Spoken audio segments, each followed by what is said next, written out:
Во пресрет на новогодишните и божикните празници, хуманитарниот караван на градежната компанија Цеацон Construction од Тетово ги посети детската болница Козле и домот за децата без родители 11 октомври, каде што донираа пакетчиња за децата. А за радоста да биде уште поголема, се погрижија и аниматорите облечени во нивните омилени ликови. Како тим сме среќни што со овој символичен гест да бидеме поддршка на децата, колку тие да бидат среќни, значи колку да можеме, колку да е тоа малку да бидеме во поддршка.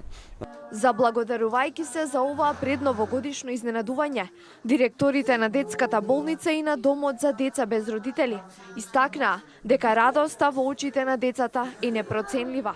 Сакам да искажам огромна благодарност за фирмата Цеацон Construction, кој што успеа овој ден да го направи на денот поубав и повесел. Голем број од децата денеска завршуваат со лекување. Затоа е убаво да новата година е започна со новогодишно пакетче на кој што малите дечињата најповеќе се радуваат. Многу весели насмевки предизвикавме со прекрасната забава. Обично ние гостите ги пречекуваме ние со представа, но овој пат овие гости не изненадија со нивна представа, забава, анимација на децата со принцези, дедомразовци.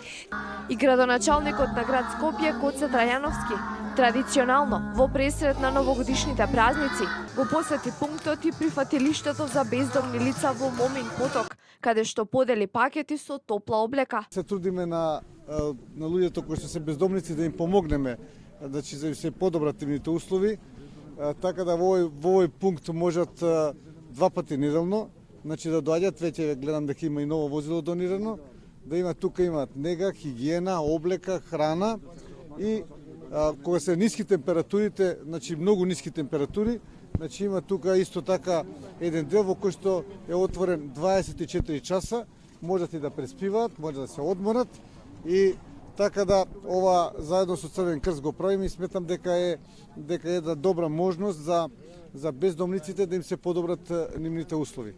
Трајановски ги охрабри сите хумани луѓе кои што имаат можност да донираат за овие ранливи категории на граѓани.